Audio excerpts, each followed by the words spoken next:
friends, Dave Paulides, Can-Am Missing Project, copyrighted edition for our video channel. And we're in the library today with Huck, the executive producer of the show, who's rather non-compliant today. She's taking a very warm afternoon and taking the best of it. But got this the other day from somebody, thank you very much.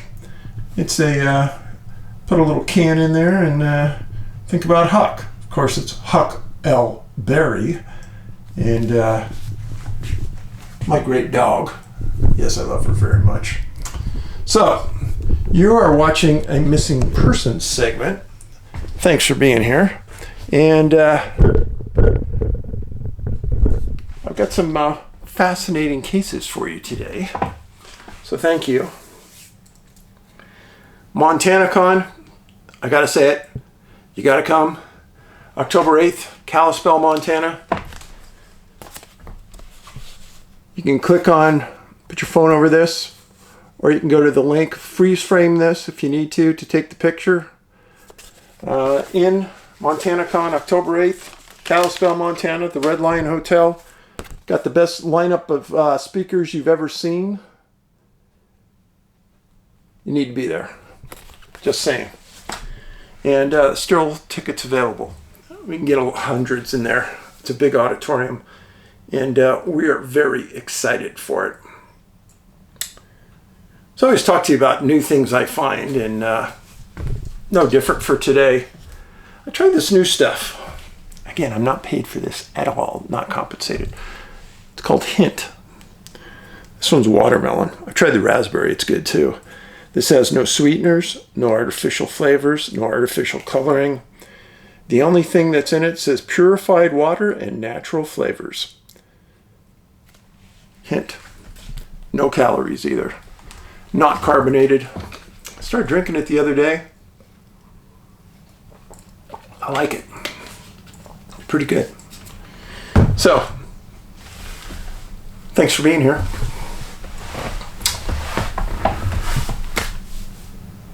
Later this month, 2 weeks, Cincinnati, Ohio, I am the keynote speaker at the MUFON Symposium, the largest UFO conference in the world, and hopefully we'll see you there. If you just Google MUFON Symposium 2023, you'll find it. You'll see my mug there, and you can see how to get tickets. I am speaking at the keynote speakers dinner, and there are tickets available for that. That's again in this huge room. Angie and I will both be there. I wish I could take Huck with us, but I don't think she'd travel really good under those conditions. So let's get going. The cases today. Huck just moved position, is laid out on all fours on her back.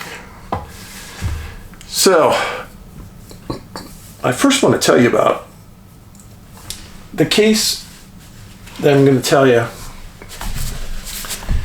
is mind-boggling to say the least. It's not an old case. It's from 2006. The man's name is Joseph Barker, 21 years old. He went missing February 8th, 2006, from Fort Carson, Colorado, just south of Colorado Springs. The fort is huge. It's has an elevation of 5,814 feet, 27,998 square miles. It was established in 1942. It belongs to the U.S. Army. During World War II, the fort trained 100,000 soldiers, and it's home of the 4th Infantry Division and the 10th Special Forces Group and several more groups. Total population today about 17,693 people. I spent a lot of time around that area. I've got a really good friend that's assigned there. It's an interesting place. Just to the west of that is Cheyenne Mountain, Colorado, which is a giant mountain with a giant bank door that closes and seals it shut. And that's where they monitor all air traffic all over the world. Cheyenne Mountain. Let's get back to Joseph. Joseph was raised in Tulsa, Oklahoma.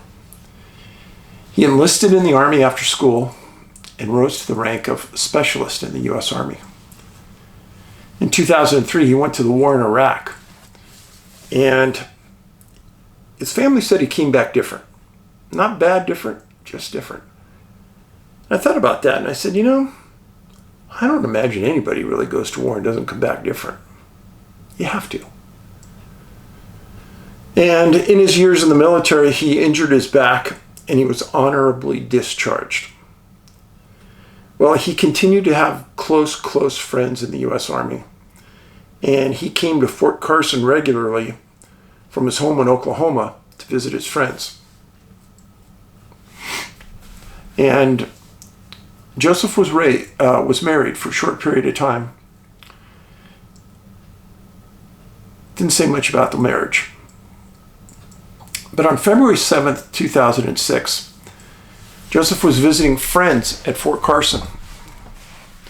And they went out that night, went into Colorado Springs, partied, had fun. They all came back late that night and went to sleep in the barracks. February 8th, 5 a.m. The soldiers that he was with had to get up early to go to physical training. And the soldiers responded during the investigation that they saw Joseph asleep in the barracks when they walked out. Later in the day when they came back, he wasn't there. Well, shortly after that, his family reported Joseph missing. He didn't call the family, didn't respond. He disappeared. Now let me explain something.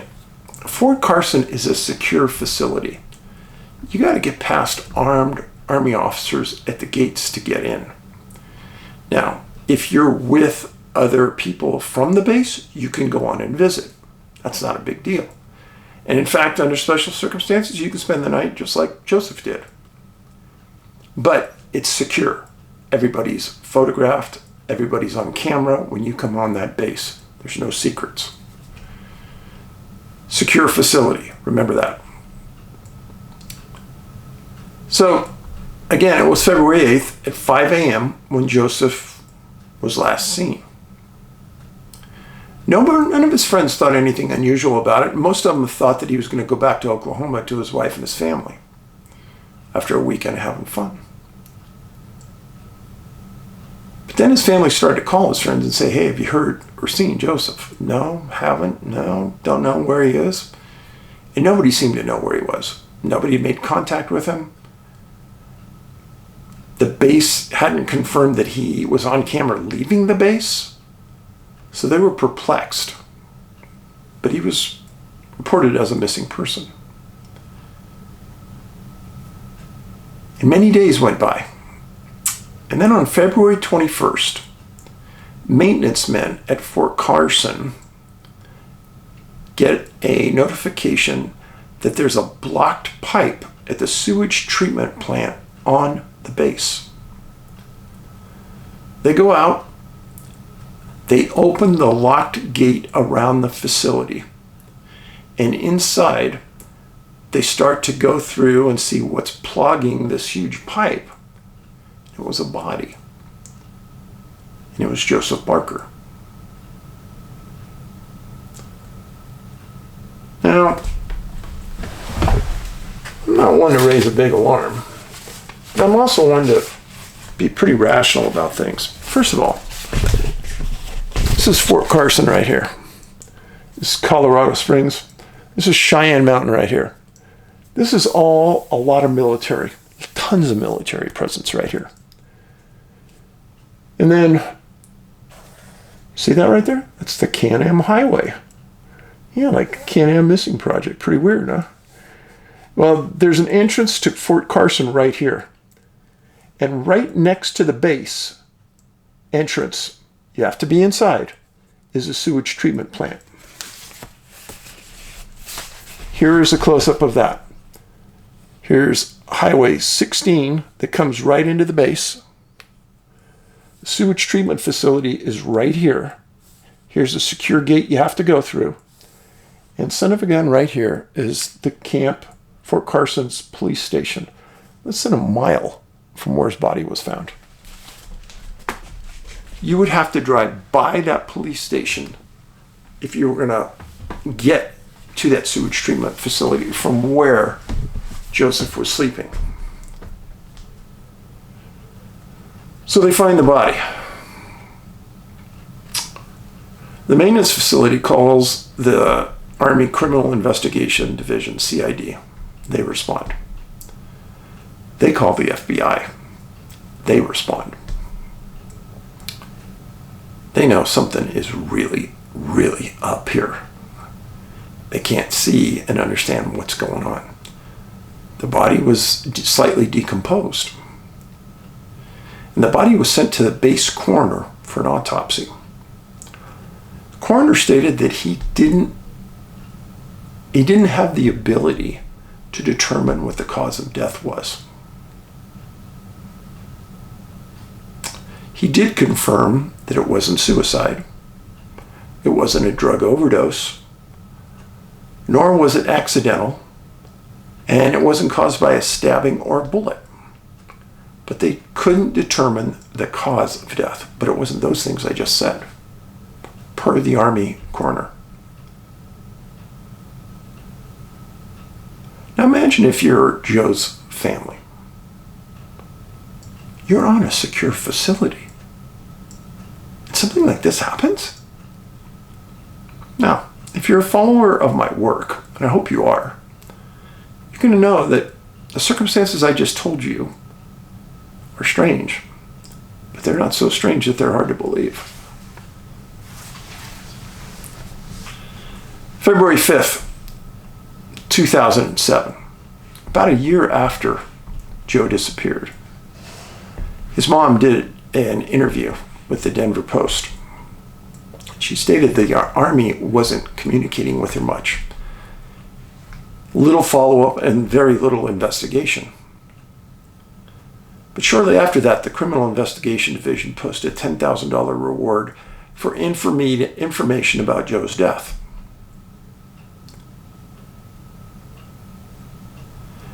And also, the case was put into the hands of several different CID investigators over the years. There was no comment from the FBI. There was never any documents released by the FBI.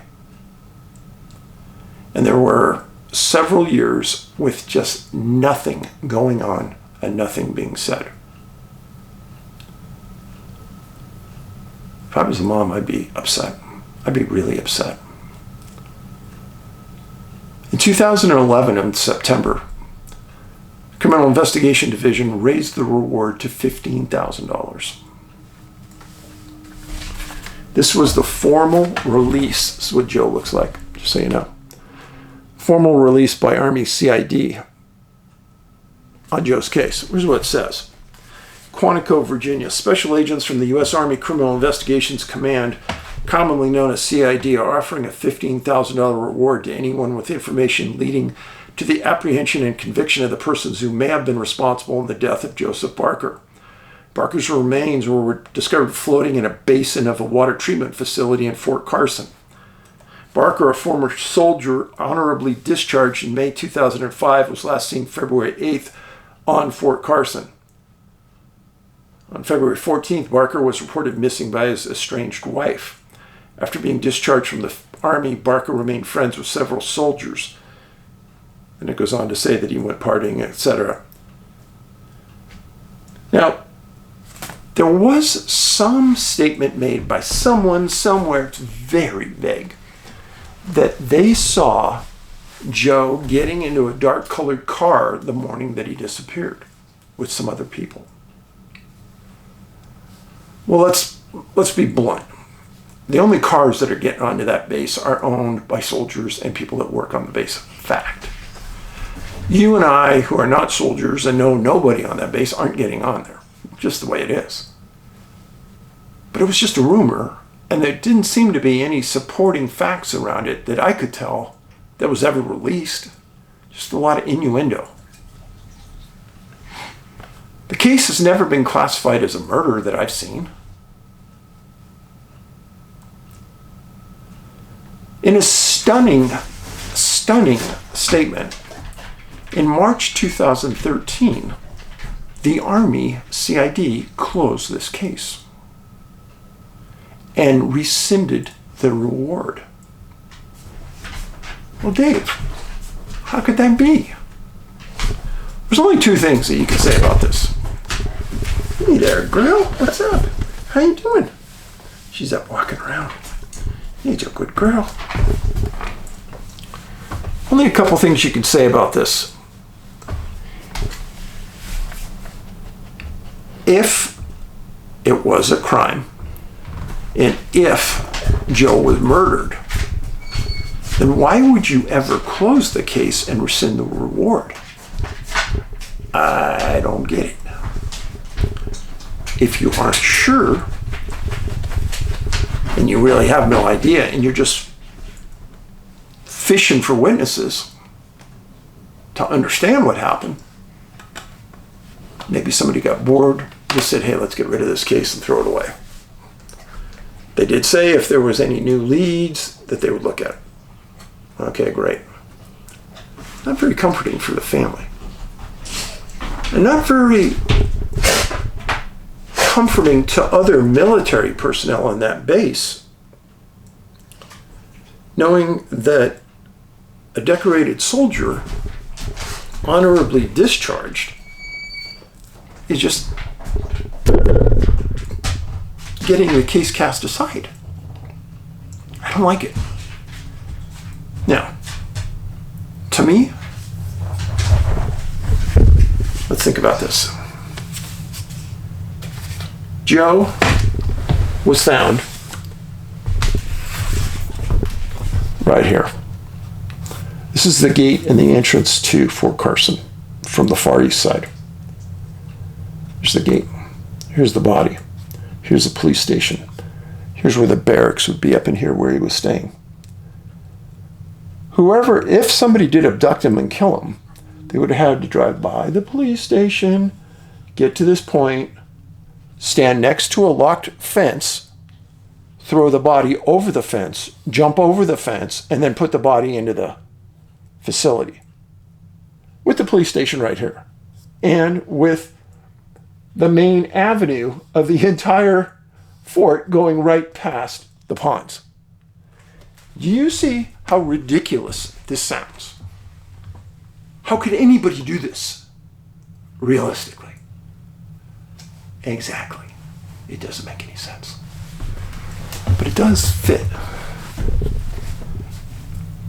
If I was a writer on the X-Files, I'd make this an X-Files case. That's how strange it is.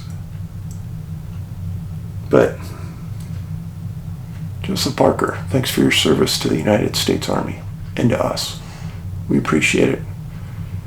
You deserve better. Next case involves a woman named Molly White, 75 years old. Disappeared September 14th, 1954. Please pay close attention to this. She disappeared about 5:30 at night. This is in a place called Clinch Mountain, Virginia. She was a teacher for 45 years and retired. She lived with her sister named Etta, and they lived in a very rural area near Clinch. Now, Molly had been under a doctor's care recently for something unknown, and it was never explained, but her sister told investigators about it. And she didn't think Molly would go very far because she was under this doctor's care. Well, on September 14th at about 5 o'clock, Molly told Etta that she was going to go lay down. Well, Etta saw Molly walking towards the back bedroom to lay down, and Etta went out to the front porch to water plants. Short time later, Etta goes from the front porch into the back of the house to check on Molly, and she's gone. And Molly's Cocker Spaniel, named Sambo, wasn't home either, apparently left with her. So Etta went out the back because she knew Molly didn't come out the front, searched the property, couldn't locate her. Then she went and started to look for neighbors to help in the search. She found one, her next door neighbor, who possibly, wasn't confirmed, possibly saw Molly walking towards the back barn, but wasn't sure if it was earlier in the day or later in the day. Well, they searched for about an hour and a half. They couldn't find the dog and they couldn't find Molly. So at 7 p.m., they called the Scott County Sheriff. The deputy responded almost immediately, understood the gravity of the situation, and made a call for the Virginia National Guard. That was a good call, by the way. You don't see that many jurisdictions making a call that early in the search. But they knew that Molly was sickly, she was old, and they would have a tough time, they thought, getting people to search. But the next day, September 15th, the National Guard arrived in force, led by Lieutenant Gordon Barlow. And he organized 100 of his men and women into teams, and they broke up the back property in Clinch Mountain to search it thoroughly. Well, on the 16th, the following day, more people heard, and they had 800 searchers at her property. They all blocked off various areas of the mountain, and they were searching. And the peculiar thing that searchers were noting is that they weren't hearing Sambo. Sambo was a barky kind of dog, and they weren't hearing her. And that bothered people, because Etta said that the dog would bark all the time. So where was Sambo? Where was Molly? The high number of searchers lasted for 3 days. They didn't find anything. They didn't hear anything. On the top of the mountain, there was a fire watch lookout. She hadn't seen anything, or he hadn't seen anything.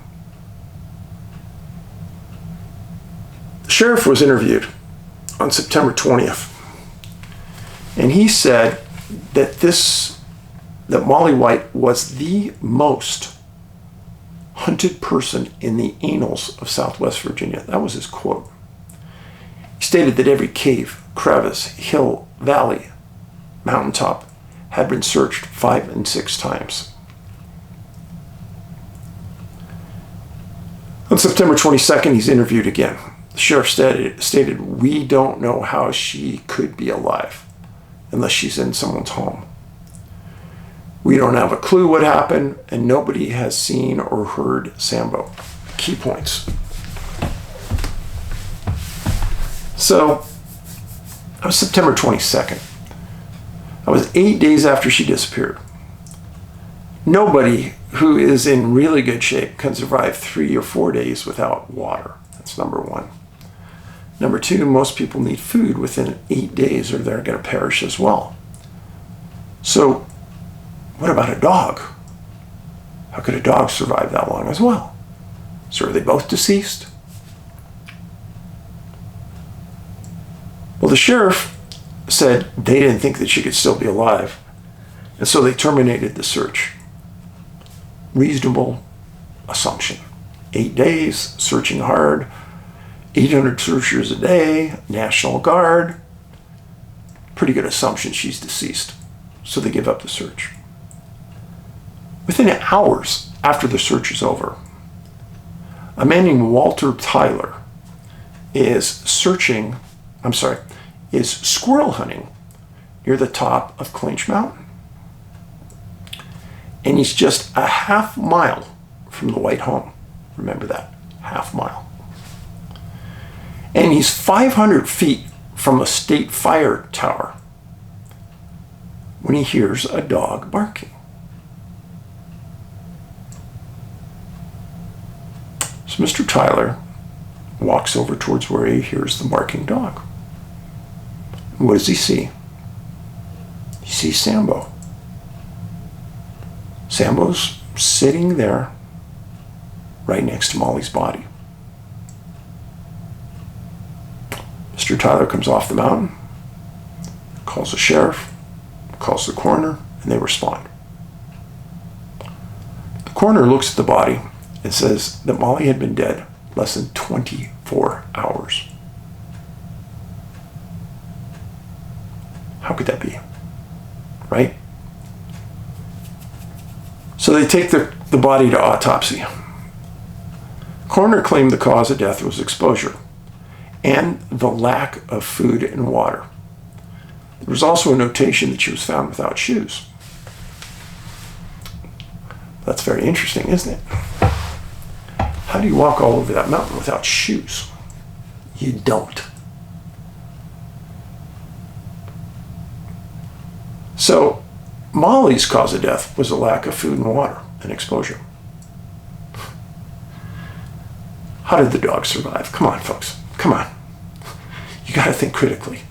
If she died because of a lack of food and water, how did Sambo survive? Right. The better question in my mind: how did Molly and Sambo evade hundreds and hundreds of organized searchers on Clinch Mountain for 8 days? She was alive for 7 of those days. How is that possible? You've been with me long enough. She's in an area that had been previously searched dozens of times. Member canines are part of this 411 puzzle, and she's with her dog.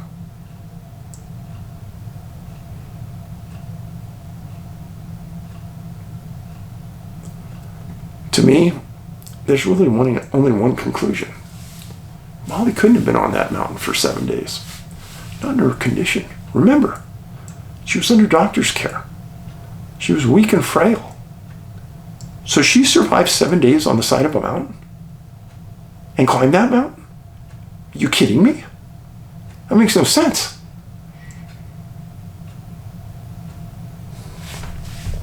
Now, where's Clinch Mountain? That's kind of important.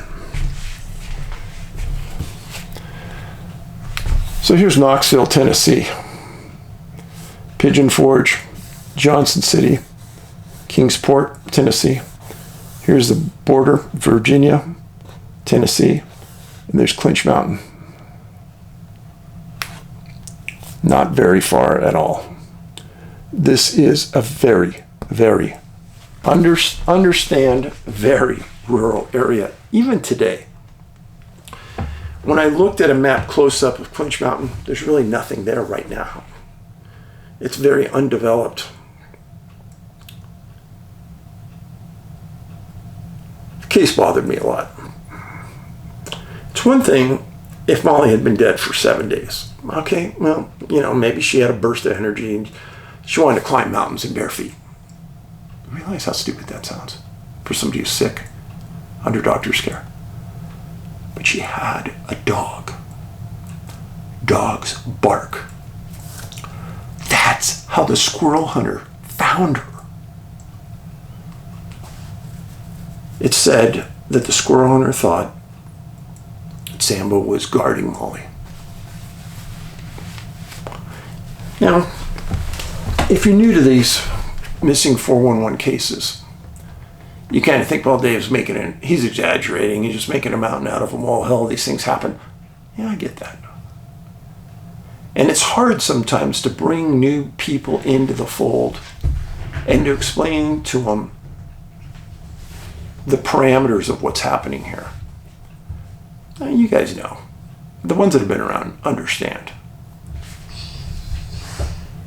But what you don't understand is these cases are happening every year.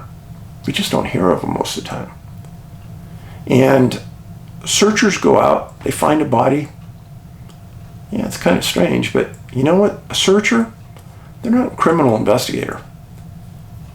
And usually after 7, 8, 9, 10 days of searching, you're exhausted and you just want to go home. You don't want to delve into the mystery behind what happened. And unfortunately, it happens too many times. And in Molly's case,